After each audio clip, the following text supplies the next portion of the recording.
6 মাস 40 সাল তাহলে কী করলাম ব্লাড ট্রান্সফিউশন। ব্লাড ট্রান্সফিউশনটা হলো কি একটা প্রসেস যার সাহায্যে হচ্ছে যে ব্লাডকে একজনের থেকে আর একজনের কাছে হচ্ছে দিচ্ছে, সেটা হচ্ছে ব্রেনের সাহায্যে। ব্লাড বা ব্লাডসের কম্পোনেন্ট, ব্লাড হোল ব্লাডও দিতে পারে বা ওর কম্পোনেন্টগুলো দিতে পারে, যেমন প্লেটলেট আরবিসিটা বলছে, ওর কম্পোনেন্টগুলো দিতে পারে। এটা হচ্ছে একটা ব্লাড ট্রান্সফিউশন প্রসেস।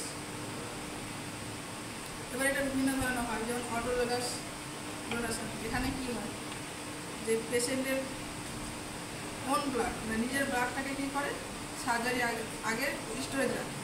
অনেক সময় দেখা যায় ক্রিটিক্যাল কেস যেগুলো থাকে সেগুলোর ক্ষেত্রে কী হয় যে পেশেন্টের ব্লাড হচ্ছে খুঁজে পাওয়া যাচ্ছে না বা সেই গ্রুপের ব্লাড অ্যাভেলেবেল, তখন হচ্ছে এই প্রসেসটা হচ্ছে অ্যাপ্লাই করা হয় যে সার্জারির 5 সপ্তাহ আগে থেকে সেই ব্লাডটা স্টোরেজ করে রাখতে পারে।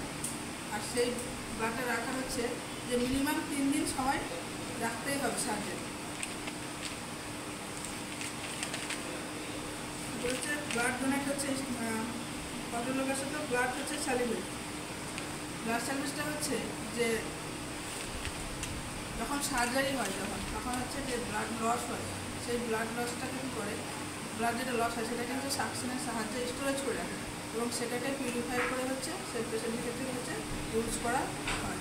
আর একটা হচ্ছে যে পুরোপুরি হচ্ছে পেশেন্টকে হচ্ছে যে একজনকে ডোনেট করে, কমপ্লিট ব্লাড হচ্ছে ডোনেট করে, এই প্রসেসগুলো করা হয়। দেন হচ্ছে ব্লাডের কম্পোনেন্টগুলো হচ্ছে যেমন বললাম platelets, plasma, RBC, whole blood, এগুলো সব হচ্ছে কম্পোনেন্টের মধ্যে পড়ছে।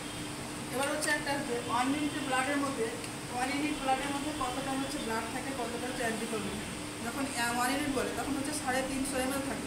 350 ml এর মধ্যে হচ্ছে যে 300 ml হচ্ছে ব্লাড থাকছে, ওর মধ্যে হচ্ছে আর 50 ml হচ্ছে যে অ্যান্টিকোগুলেন্ট থাকে। দেন হচ্ছে ওর কম্পোনেন্টগুলো নিয়ে আলোচনা করছি, তখন হচ্ছে প্লেটলেটস। ওটা কী করে, প্লেটলেটসের নর্মাল ভ্যালু হচ্ছে 1.5 লাখ থেকে হচ্ছে 4.5 লাখ। এবার ওর কাজটাই হচ্ছে যে ব্লাড ক্লটিংকে হেল্প করবে, এটা কি ক্লট করতে হেল্প করবে, কিছুক্ষণের জন্য হচ্ছে ব্লাডকে ক্লট করতে হেল্প করবে। এগুলো দেখা যায় যেমন হচ্ছে ব্লাড ক্যান্সার বা ডেঙ্গু ফিভারের ক্ষেত্রে প্রচুর দেখা যায় যে প্লেটলেট কাউন্ট কমে গেছে, এসব পরিস্থিতিতে দেখা যায়। যখন প্লেটলেট কাউন্ট হচ্ছে কমে যায় তখনই বলবো যখন হচ্ছে যে 1.5 থেকে কমে যাচ্ছে তখন তাকে আমরা বলছি থ্রম্বোসাইটোপেনিয়া। আর যখন 4.5 লাখ থেকে বেড়ে যাচ্ছে তখন বলছি আমরা থ্রম্বোসাইটোসিস। যখন 4.5 থেকে বেড়ে যাচ্ছে তখন বলছি আমরা থ্রম্বোসাইটোসিস। এবার যখন ব্লাড প্লেটলেট কমতে কমতে যখন হচ্ছে যে 50,000 কাছে চলে আসছে তখন কী করতে হবে, পেশেন্টকে হসপিটালাইজ করতে হবে, মানে হসপিটালে অ্যাডমিশন করতে হবে, ক্লোজ অবজারভেশনে রাখতে হবে। ইফ নিডেড যদি হয় তাহলে হচ্ছে একটা ফিজিশিয়ান অর্ডার আমরা হচ্ছে কি প্লেটলেটটা দিতে হবে। এরপরে দেখা গেল যে প্লেটলেট কমতে কমতে 20,000-এর কম চলে এসেছে।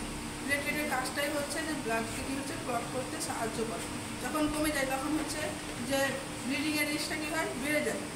ব্লিডিংয়ের রিস্ক যখন বেড়ে যায় তখন কী হবে, ব্লিডিং হওয়ার সম্ভাবনা থেকে বেশি থাকে। তখন অনেক সময় দেখা যায় নোজ ব্লিডিং হচ্ছে, যেটা এপিস্ট্যাক্সিস বলে, তাহলে কী হচ্ছে নোজ ব্লিডিং দেখা যায়। তখন পজিশনে কী করবো পেশেন্টে, যে একটা পেশেন্টের যখন নাকে ব্লিডিং হচ্ছে তখন ওকে হচ্ছে একটা সিটিং পজিশন দিতে হবে।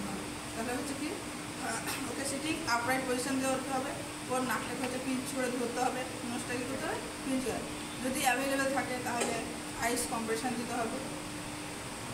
তাও যদি ব্লিডিং হয় তাহলে কী হচ্ছে ওকে প্যাক দিতে হবে। এবার হচ্ছে এর স্টোরেজ টাইম হচ্ছে যে একজন প্লেটলেট ডোনেট করলো 5 থেকে 7 দিন হচ্ছে ওর রাখা যাবে ঠিকঠাক। আর ওর হচ্ছে যখন প্লেটলেটটা চালাবে ওয়ার্ডে তখন হচ্ছে যে 15 থেকে 30 মিনিটের মধ্যে চালিয়ে শেষ করতে হবে।